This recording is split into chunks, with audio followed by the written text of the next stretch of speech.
Hello students, welcome to another class of cellular metabolism. In today's section, we shall study about fatty acid synthesis.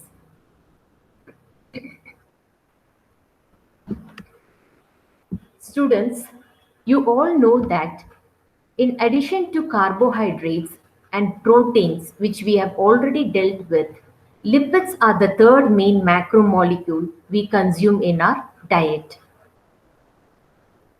This fatty food includes red meat, dairy products, and even peanut butter. And the lipids come in many forms, including the cholesterol, glycerol, phospholipids, and fatty acids. Of these, fatty acids are the simplest form of lipids. They are basically just long chain of carbon and hydrogen that are grouped by length, that is short, medium, long, and very long chain fatty acids. Fatty acid can also combine with glycerol. Okay, the fatty acid can also combine with the glycerol to make triacyl glycerides, which are made up of three fatty acids attached to a glycerol molecule. And this is the main storage form of fat in a body. Now, the short and medium chain fatty acids are primarily obtained from the diet. But the liver and the fat cells can synthesize long chain fatty acid. So, what we mean to tell is the short chain or the medium chain fatty acids, they can be obtained directly through our diet, what we consume. But what about the long chain fatty acids? These long chain fatty acids, they are produced or synthesized in the liver and the fat cells. This occurs by combining two carbon molecules called as acetyl coenzyme A.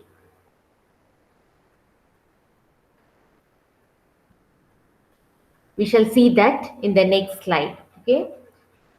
So has it the two carbon molecule called as acetyl CoA or acetyl coenzyme A. It is one and the same. Okay. This produces a single 16 carbon long chain fatty acid called palmitol coenzyme A or palmitol CoA. This palmitol CoA can then serve as a precursor to even more longer fatty acids. So in today's class, in the fatty acid synthesis, we shall see that how this palmitol CoA is being produced. So this palmitol CoA is a 16 carbon long chain fatty acid. The palmitol CoA can then serve as a precursor to longer chain fatty acids. If I want 18 chain carbon fatty acids, then who will serve as a precursor? It is the palmityl CoA. So you can see that, as I told earlier, it occurs mainly in the liver and the fat cell, that is the adipocytes, in the mammary glands during lactation. It occurs in cytoplasm. So fatty acid synthesis and degradation occur by two completely separate pathways. That is, one is the fatty acid is synthesizing, that is, it is being building up. On the other side, it is degradation, that is, it is breaking. So these two pathways are different.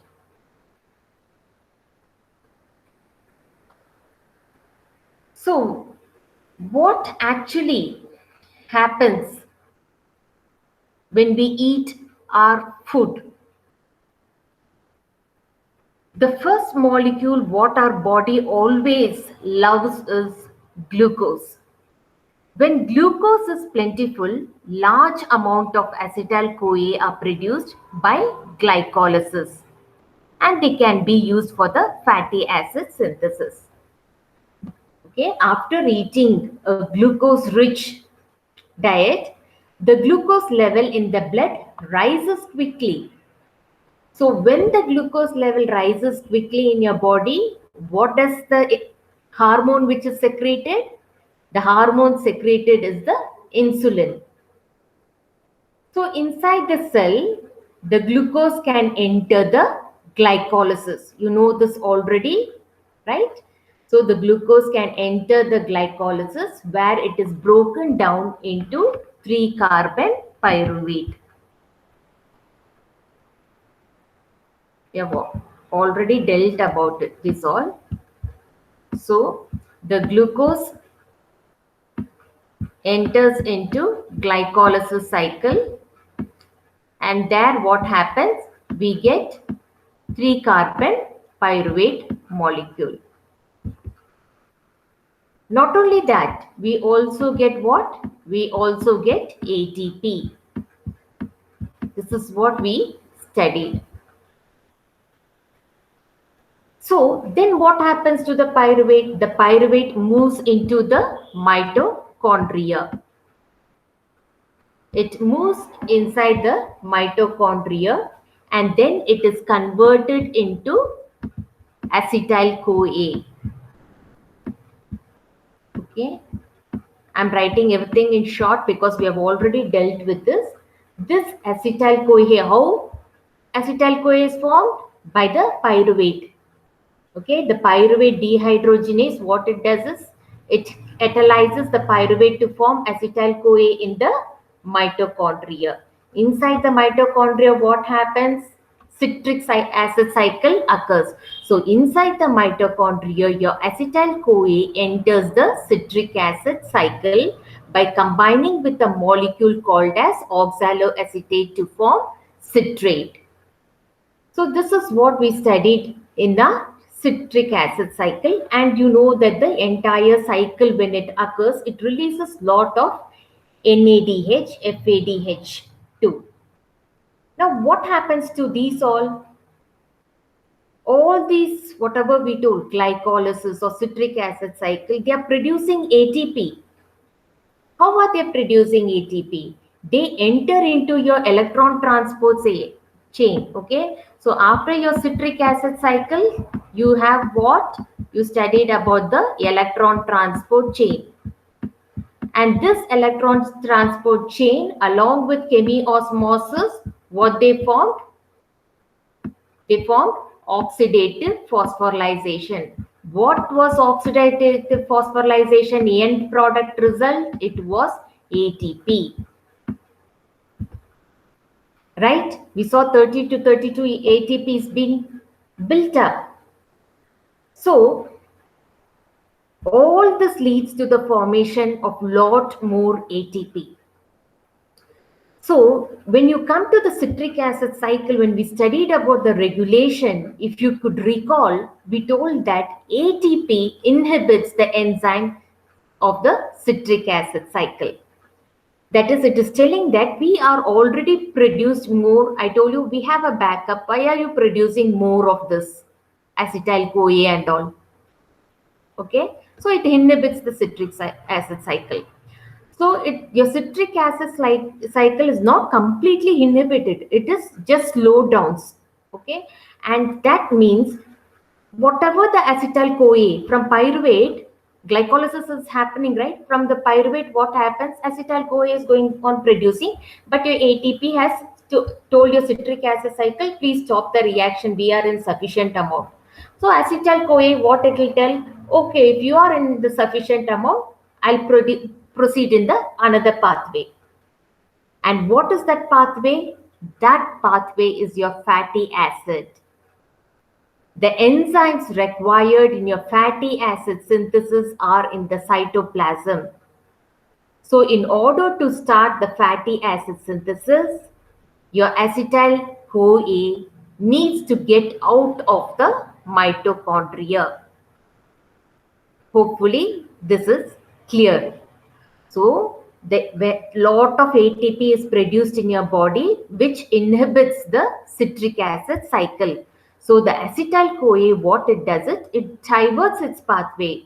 Citric acid, you don't require me. So I will start producing fatty acid instead. So fatty acid metabolism should occur now. Now, if the fatty acid metabolism should occur, it should occur in cytoplasm, and all these fellows are in where? Inside your mitochondria. So we shall see this, how this happens. Okay, so this is what I told you. Before I go into this, I have to explain this slide, but we'll just see this slide. So your short and medium fatty acids are obtained from the diet, but the liver fat synthesizes the long chain fatty acids. You understood this, I think so. Okay, by combining two carbon molecule acetyl coenzyme A, 16 carbon long fatty acid called palmitol coenzyme A or palmitol CoA is produced. Okay, and this 16 carbon palmitol CoA is the precursor for producing all long chain fatty acids. I told you like 18 carbon fatty acid I want. Who's going to be help me? It is the palmitol CoA. So to make this palmitol CoA, okay, which is acting as a precursor, I need another material. And that is, or another raw material, that is your acetyl CoA, which provides the carbon atoms and it provides the NADH. It provides hydrogen. So most of your acetyl CoA used to make fatty acids come from where? It comes from the glycolysis. It comes from your citric acid cycle. Okay. So now, as I told that your acetyl CoA, the enzymes required for your fatty acid synthesis, all are present in the cytoplasm. So in order to start the fatty acid synthesis, your acetyl CoA needs to get out of the mitochondria. Unfortunately, as usual, acetyl CoA cannot cross the mitochondria.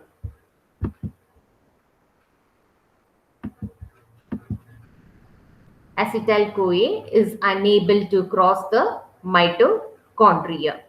So to get into the mitochondria, what it does it, your acetyl CoA combines with oxaloacetate to form the citrate. So now this is just like a citric acid cycle. So when there is lot of ATP around, the citrate crosses the mitochondrial membrane and enters into the cytoplasm. In the cytoplasm, an enzyme called as citrate lyase, here it is, okay, an enzyme called as citrate lyase, what it does it cleaves your citrate. It cleaves the citrate back into acetyl CoA and oxaloacetate. This process of conversion and reconversion is called as a citrate shuttle.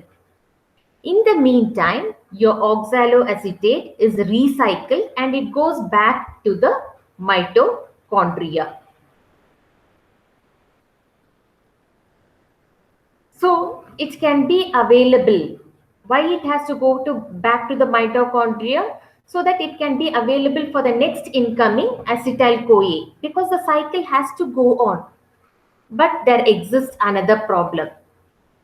Our oxaloacetate cannot cross the membrane, this membrane, and it cannot reach the mitochondria.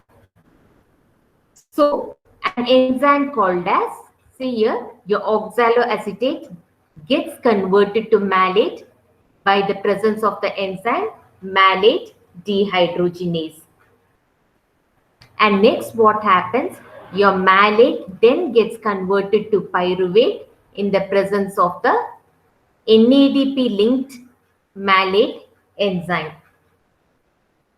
So an enzyme called as malic enzyme converts your oxaloacetate into pyruvate, forming what? It is forming NADPH from NADP in the process. Now, the pyruvate can cross the mitochondrial membrane. Okay, my pyruvate has crossed the mitochondrial membrane. And another enzyme called as pyruvate carboxylate converts the pyruvate back to oxaloacetate, which can begin a new cycle. So high levels of acetyl-CoA also increases the activity of the pyruvate carboxylase so that the oxaloacetate is made available.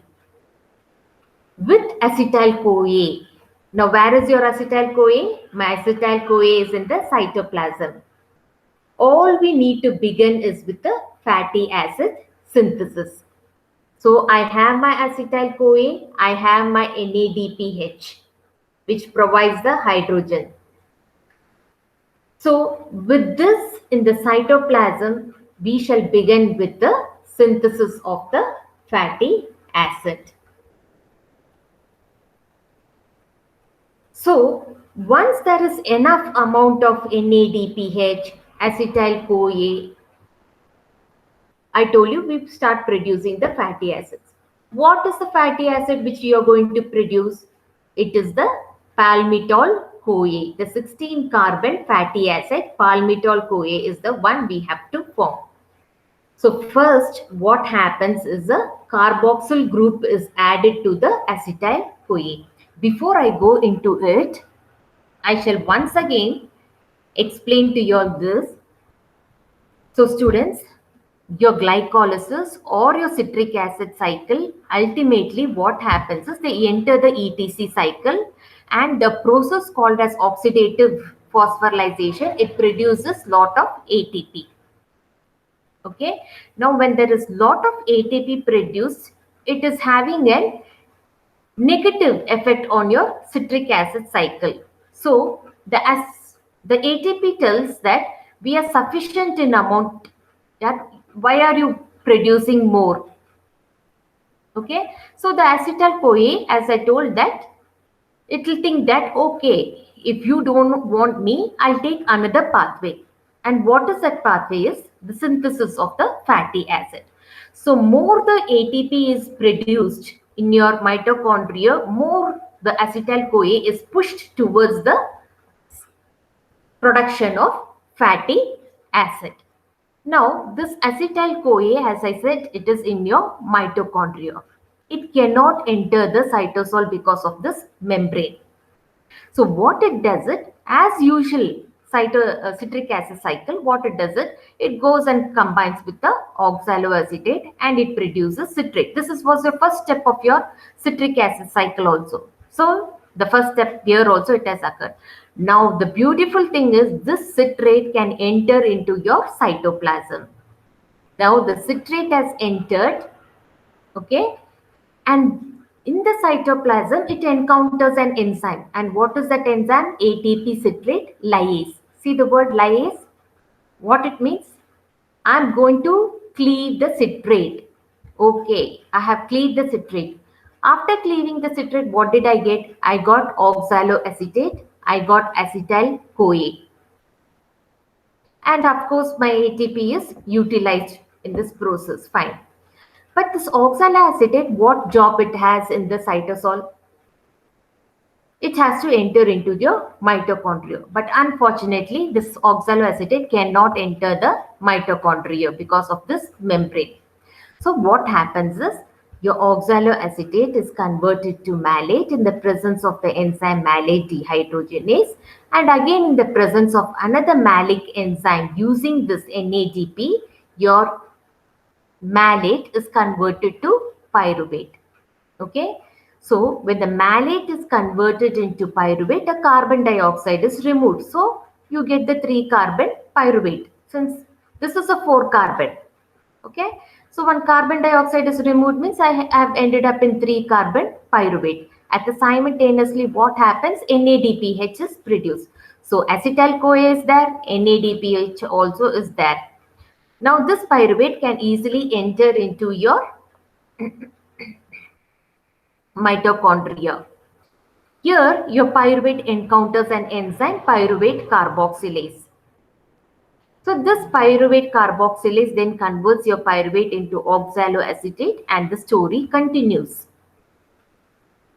Okay. So what happens? The addition of carbon dioxide. So my pyruvate, which is 3 carbon, with the addition of carbon dioxide, what happens? 4 carbon oxaloacetate is produced utilizing the ATP.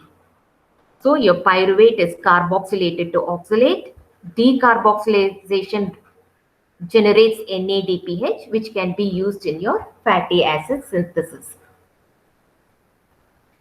So this is called as a citrate shuttle. This is how my acetyl-CoA, which was in the mitochondria, has entered into the cytoplasm to begin its new story of fatty acid synthesis. Okay, now we shall come here. So once there is, as I said, there is enough amount of NADPH, acetyl-CoA, I told you the journey of palmitoyl-CoA begins. So first a carboxyl group is added to the acetyl-CoA by an enzyme called as acetyl-CoA carboxylase, converting it into a 3-carbon mannoline CoA. So this acetyl carboxylase, it requires 3 cofactors. And once again I am telling this, you can remember these 3 cofactors as ABC. A stands for ATP, B stands for biotin, okay, which is a vitamin, and C stands for carbon dioxide, which is a carboxyl group we are getting from the bicarbonate. So your acetyl-CoA is getting converted into malonyl-CoA, which is a 3-carbon with the help of acetyl-CoA carboxylase, which requires the cofactor ATP, biotin, and the carbon dioxide. So next, what happens? The elongation phase of your fatty acid synthesis starts. Okay, I told you the short and medium chain fatty acid will be taken up in the diet. We are talking about long chain fatty acid, palmitoyl-CoA. Where it is occurring? It is occurring in my cytoplasm. So the elongation, now everything has come into the cytoplasm. Now what it has to do? The elongation of the fatty acid synthesis should start with the formation of acetyl-CoA, ACP, and malonyl ACP. So to form this acetyl ACP, what we have an enzyme called as acetyl transacylase. And to form an malonyl ACP, how my malonyl ACP was formed? With the help of an enzyme malonyl transacylase. Okay, how was my malonyl CoA formed? My malonyl CoA was formed from acetyl CoA. Look at the interaction. How was from where did I get my acetyl CoA? I got it from the mitochondria, because the citrate helped me to enter into the cytoplasm. So now I am in the cytoplasm. So I want to synthesize a long chain fatty acid. That is why I have come into the cytoplasm. So I have come into the cytoplasm, and if I want to do my duty, means I have to first produce the malonyl CoA with the help of this acetyl CoA carboxylase, and with the respective amino enzymes acetyl transacylase and malonyl transacylase, I got what? I got acetyl ACP and malonyl ACP.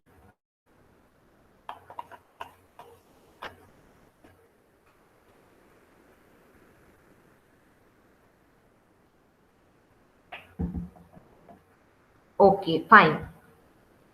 So remember these two students, acetyl ACP and malonyl ACP. Okay, just don't remember the structure for now. Just remember the word acetyl ACP and malonyl ACP. So the first committed step in the fatty acid biosynthesis is the carboxylation of your acetyl-CoA to form malonyl-CoA using carbon dioxide in the form of, is it carbon dioxide? No, it is in the form of carbon dioxide, bicarbonate. From this we get the carbon dioxide. So this is the first commitment what it has to do. So this reaction is catalyzed by the enzyme, as I told you, the acetyl-CoA carboxylate, and remember these two words, acetyl ACP and malonyl ACP. Look at here. So here what? The same thing, acetyl ACP, malonyl ACP, which you saw here, right? Now they have begun the cycle. From here itself, they have started the production of your palmitoyl-CoA.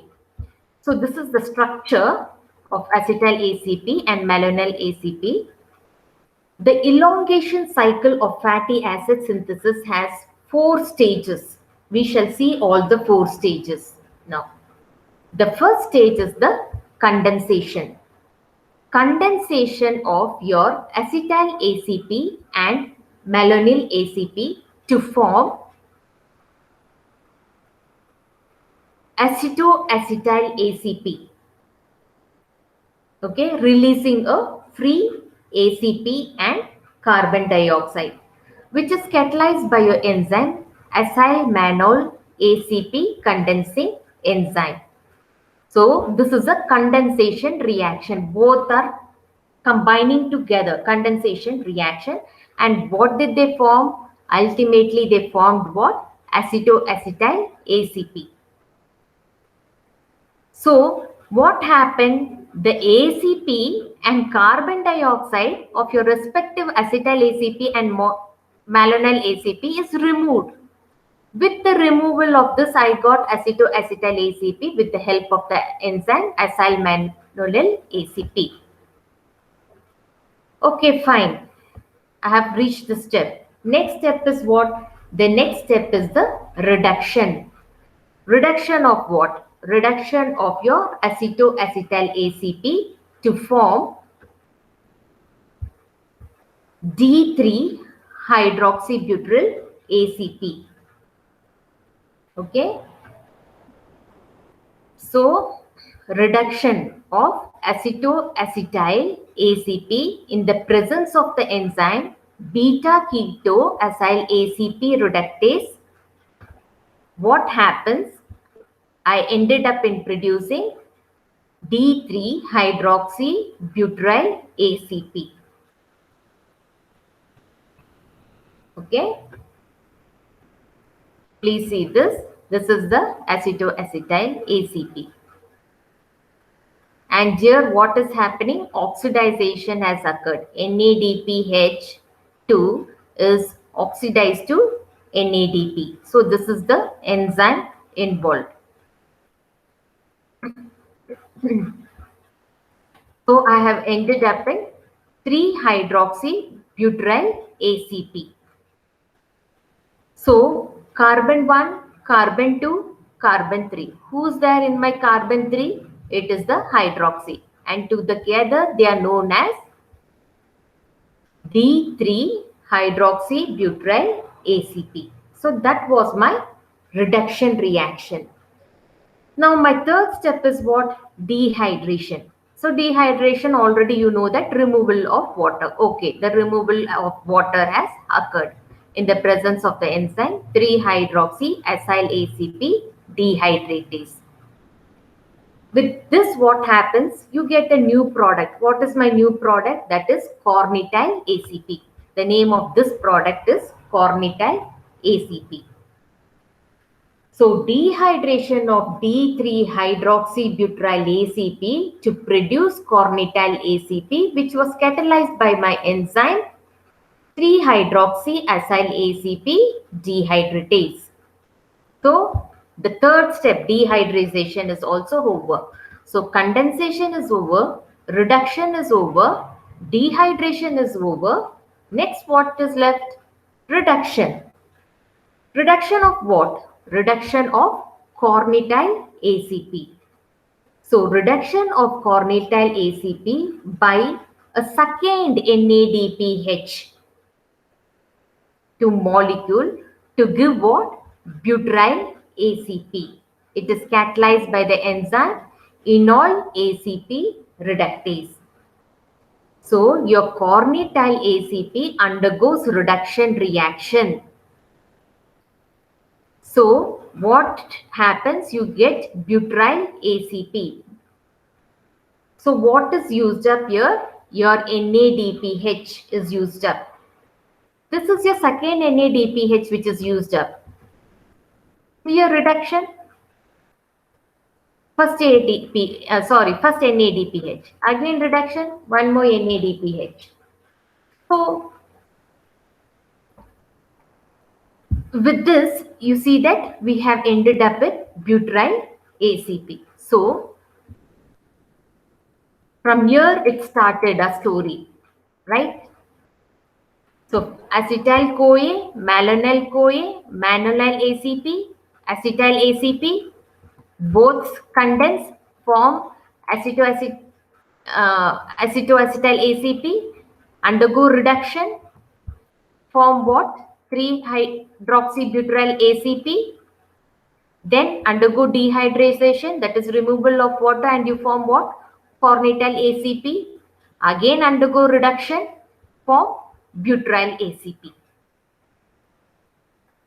So the elongation cycle of fatty acid synthesis.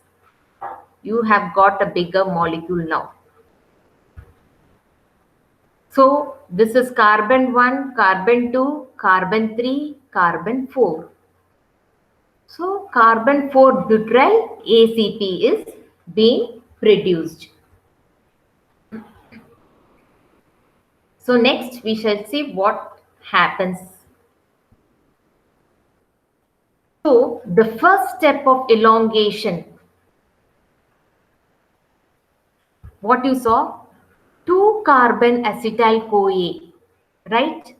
Acetyl-CoA is having only 2 carbon. It converted to 3 carbon acetyl-CoA. So both acetyl-CoA ACP and malonyl-CoA ACP, they produced what? They produced butyryl ACP. So they converted into 4 carbon butyryl-CoA. Again, a second round of fatty acids is elongated by transferring another ACP. So the cycle again repeats, a second round happens. In the second round, what happens is your butyryl ACP, here whatever was formed, combines with a molecule of malonyl ACP to produce 6 carbon ACP. Then third round occurs wherein 8 carbon ACP is produced, and after 8 carbon ACP is produced, the cycle again continues until 16 carbon ACP, that is palmitoyl ACP, is produced. So you see that up to here is your major reactions which occurred. Right? Up to here. After that, what happens? You went for a second round. You're going for a third round. So each round, what is happening? You're getting more and more amount of carbon compounds. I got 6 carbon ACP.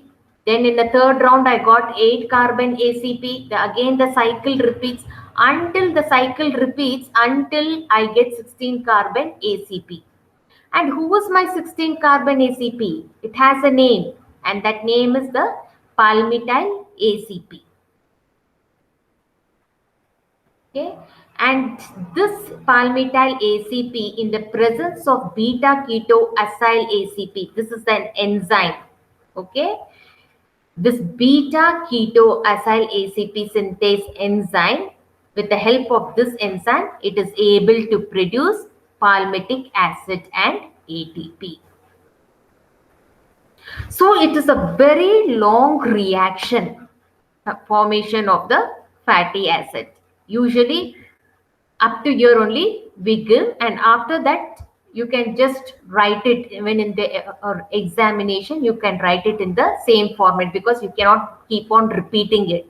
Okay, the rounds. So until the reaction occurs, until 16 carbon ACP is produced. Yes, name of that 16 carbon ACP is the palmityl ACP. So if I want only my palmitic acid, who comes is, it is catalyzed by my enzyme beta keto acyl ACP synthase 1 enzyme. So it is hydrolyzed now to palmitic acid and ATP. So this is the final reaction of your fatty acid synthesis. Now whatever we saw now. So after rounds of synthesis continues until a carbon 16 palmityl group is formed. So whatever we spoke, that round has to continue until you get a 16 carbon palmityl group. So this palmityl ACP is hydrolyzed by thioesterase, this enzyme, which is also called as beta ketoacyl ACP synthase enzyme. Okay. So what happens? It is hydrolyzed with the help of water molecule. So what happens is, when with the presence of the enzyme thioesterase and with the addition of the water molecule, your palmityl ACP gets converted into palmitate or palmitic acid, and you get an HSACP. So this is what is important to me. This is what is the elongation of fatty acid is. With this palmitate is what my body can again elongate into how much ever length of fatty acid I want. So overall reaction of palmitate synthesis from acetyl-CoA and malonyl-CoA is given here. Okay, so you can see acetyl-CoA, 7 molecules of malonyl-CoA plus 14 molecules of NADPH and 14 molecules of proton. Palmitate, 7 carbon dioxide, 14 molecules of NADP plus 8 molecule of HCCoA plus 6 molecules of water is all being produced. So this is also the overall reaction of your palmitate synthase from the acetyl-CoA and malonyl-CoA. This is how your fatty acid synthesis reaction occurs in your body.